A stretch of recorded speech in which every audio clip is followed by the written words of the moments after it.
Now, still talking education, recently UWEZO launched what it calls Assessment of Life Skills and Values, a Life Activities program. Now, the program is centered on enhancing parental roles in improving learning outcomes among children in the country. And to help us understand how Alive works, we turn to Stella Rose Akongo, the core principal investigator from Action for Life Skills and Values in East Africa. Thank you, Stella, for joining us on Talk of the Nation. Thank you, Madrid. So first things first, let us unpack or look at the overview of this Alive program. What informed the decision to have it? What does it entail, and how is it going to work going forward? Thank you so much. So Alive is Actions for Life Skills and Values in East Africa. It's a 10-year program now. We started in 2020, and our next phase goes up to 2029. Why this program started was because of the need that was there. There was already a rollout of the competence-based education, but there were glaring gaps in terms of capacity to integrate skills into the curriculum, into the assessments, into teaching and learning processes. So the Alive team, which is a huge team of over 14 currently, civil society organizations across East Africa, came together to say, what can we do to help us understand the skills? What are these skills in our local context? How do we define them? How do we, assess them? What is the best way to assess them? Because up till that point, what was present were a lot of tools that were from the Global South to assess the skills. So we came together with the desire to understand the skills, but then to assess them. And so we developed that tool in 2022. We assessed over 45,000 adolescents, 13 to 17 years across East Africa. And that gave us a great picture of the current reality then of the adolescents in terms of their competencies around these skills. So it was clear to us through that report that very few of the adolescents had gained the competence in these skills. We looked at problem solving, collaboration, self-awareness, and the value of respect. And very few. For Uganda, for example, we had 2% of adolescents 13 to 17 demonstrating competence in problem-solving skill. Which is way below. Which is way below. And how are you looking at matching them up to the expected standard? So we launched into phase 2 of the program that was looking at how best can we support the teaching in the classroom so that the teachers are able to intentionally nurture the values and also develop the skills through their teaching, adopting new pedagogies or pedagogical approaches that support developing the skills and nurturing of the values. And then we also worked with the assessment entities to see how best can we assess these skills. How best can we, working with the curriculum institutions, how best can we develop even a learning progression that helps us to know what is reasonable for a child in a different, when we look at problem solving, it manifests differently across different grades. So what is reasonable for a child in primary 1? What is reasonable for a child in senior 3? And so mapping out that and being able to support the teachers with clear, concrete indicators that even when they're teaching in classroom, they're able to say, okay, this is what I would be supporting. And these are the activities that I can do with the child or with the children in the classroom to support developing the skills. So we are in that phase where we're working with the teachers and the curriculum experts, the assessment experts, to see how best we can, support the teaching and the learning process so that it's intentional in nurturing the skills and the values. Yes. Also, another element that I wouldn't want us to miss is involving parents. Yes. Ensuring that they also have a part to play in instilling these skills or teaching these skills to their students.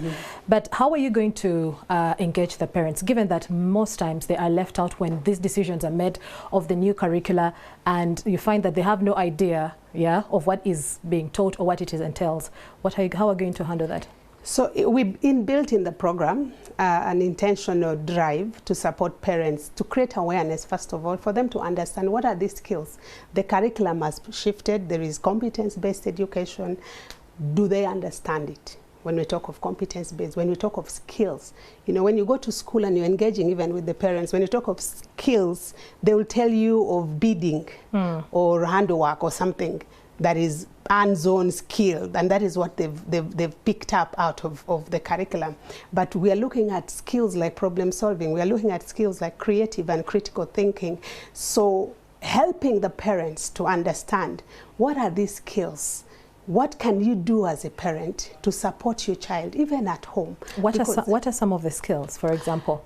We are currently running a campaign with the 6 districts across the country to support parents, you know, understand the skills, but also be intentional in nurturing and developing the skills. One of the skills we're working with right now is problem solving. Okay. So problem solving, we are telling parents, what is problem solving? How can you support your child to develop problem solving skills? One of the ways we are intentionally engaging the parents is to ask them and support them to discuss and engage children in asking questions, you know, encouraging curiosity, for example, for them to model as well, even as parents, modeling problem solving skills themselves, but also allowing the children to just be curious and give that environment for children to be curious, to ask questions, to engage with the parents, to speak, and the parents listen back. I'm wondering how you're going to be doing it, especially at the rural areas or at the rural level, given that the reports that we've just watched about Kabong, where parents do not believe in education, they think their children believe in belong in the fields and in the gardens. How are you going to change a mindset of such a parent, and how are they even going to be able to instill the skills that you are talking about? When we're talking of mindset change, there's some structural things that we need to be patient with as well, even as we get into the communities. I personally come from Karamoja, and when you talk of people not, you know, wanting their children to go to school, I was a part of that system, and I know, you know, what my parents did to make sure I stay in school and keep studying and you know, be what I am today.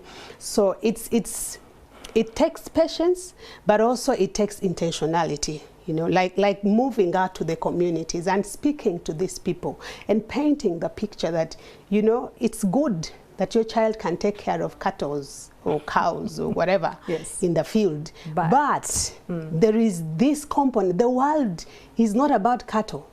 It's not about cows. We appreciate the culture that we've grown in. We appreciate the fact that this is our livelihood. This is how we have lived up till this point. But moving forward, you need to learn even how to take care of that cattle itself. You know, you need some education.